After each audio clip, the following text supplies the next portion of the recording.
Every morning, you make a choice that directly impacts your ability to burn fat, and I bet you make it completely randomly. But before I tell you which one wins, there's something your gym never told you, and it's going to change your routine forever. Here's the reality. Millions of people wake up every morning, reach for their cup, and choose based on taste, habit, or an Instagram post they saw 6 months ago. Not based on what the molecules in that cup are actually doing to their fat cells. And that's exactly the problem, because the answer everyone gives is wrong. People always say, it's about caffeine, more fat burned. Wrong. Caffeine is just one player, and in a few seconds I'm going to show you why green tea has a secret weapon that coffee will never have. But first, let me introduce myself real quick. I'm Flory, and this is Healthy Body Science, the channel that explains simply and clearly how your body actually works. If that sounds like something you need in your life, hit subscribe. It's completely free, but it helps me and encourages me to keep creating great content for you. Now, back to the battle. Today, we're putting these two drinks head-to-head across 4 rounds, 4 precise scientific criteria. Round 1, thermogenic potency, the raw metabolic boost. Round 2, fat oxidation. Are you actually burning fat or just calories? Round 3, appetite suppression. Round 4, what happens after weeks of daily use? At the end, I reveal the real answer, and it goes against everything you think you know. But first, round 1, thermogenic potency. Coffee enters the ring hard. 1 cup contains 80 to 100 milligrams of caffeine. The moment it hits your bloodstream, it blocks adenosine receptors. Adenosine is the molecule that makes you feel tired and slows everything down. When it gets blocked, your adrenal glands panic and release adrenaline and noradrenaline, your survival hormones, fight or flight. Concrete result, your resting metabolism jumps by 8 to 11%. You burn more calories just sitting at your desk. That spike lasts 2 to 3 hours. Then it disappears. Now, green tea. And this is where it gets really interesting. A cup of green tea only contains 30 to 50 milligrams of caffeine, half of coffee. On paper, it should lose this round easily, but it has something coffee doesn't.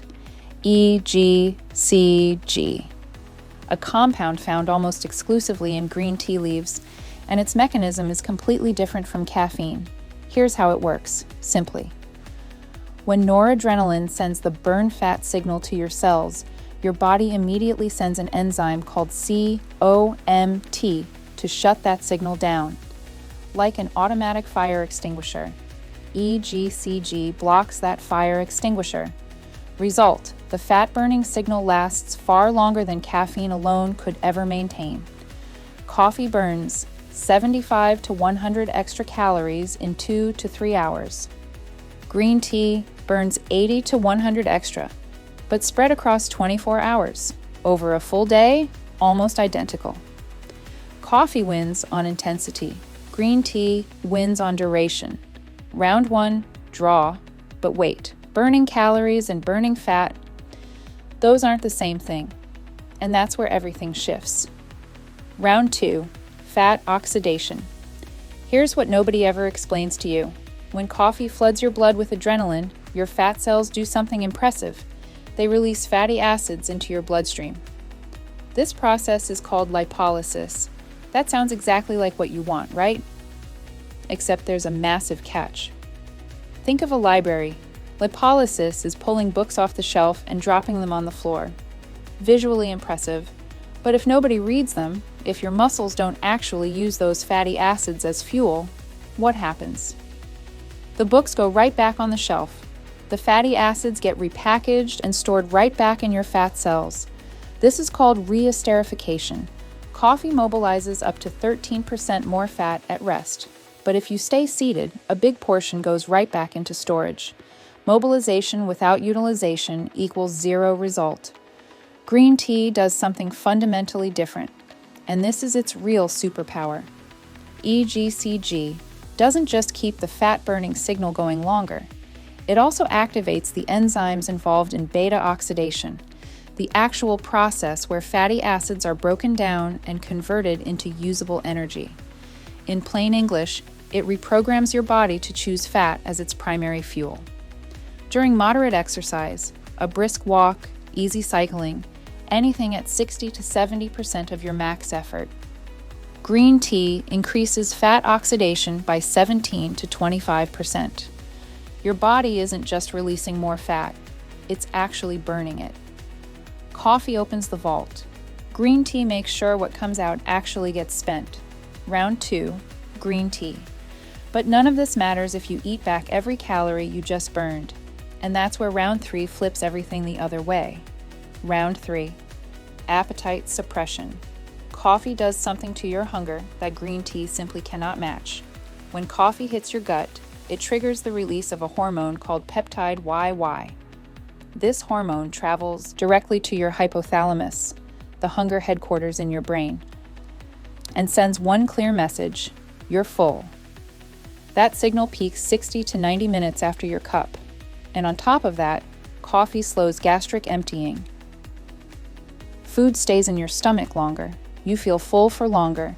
And here's the detail that's going to surprise you. Even decaf coffee suppresses appetite. Not as strongly, but significantly, which proves it's not just caffeine doing the work. Other compounds in coffee, particularly chlorogenic acids, contribute to the hunger-suppressing effect. Green tea, it shows mild effects on the same satiety hormones, but nothing consistent enough to show up reliably in controlled trials. In studies on people eating in a caloric deficit, coffee drinkers consistently report feeling less hungry than green tea drinkers. Round 3, coffee, clearly, current score, 1 round each, 1 draw. Everything comes down to round 4, and this is the round that's going to flip everything upside down. Round 4. What happens after weeks of use?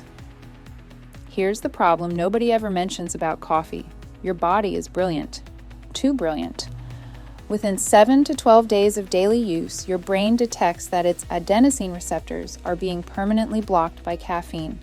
Its response? It builds more. More receptors means caffeine has to work harder and harder for the same effect. This is called upregulation. Concrete result after 2 weeks of daily coffee. The metabolic boost drops by 30 to 50%. That 8 to 11% spike you got on day 1? By week 3, 4 to 5%. By week 6, even less. The fat-burning advantage erodes with every cup that becomes a habit. And green tea through all of this? EGCG doesn't work through receptors. It blocks an enzyme, and your body doesn't compensate for that blockage the same way. The mechanism naturally resists tolerance.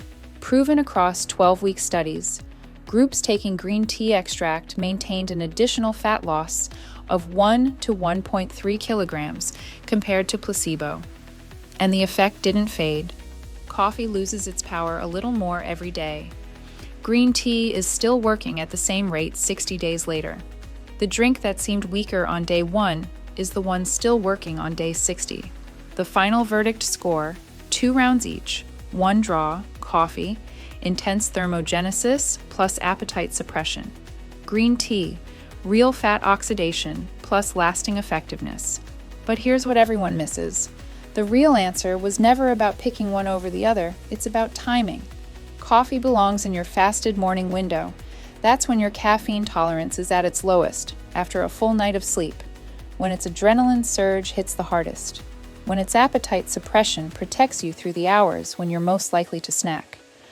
Green tea belongs in the 30 to 60 minutes before moderate exercise. That's when EGCG is most effective. Shifting your body toward fat as fuel at exactly the moment your muscles are ready to burn it.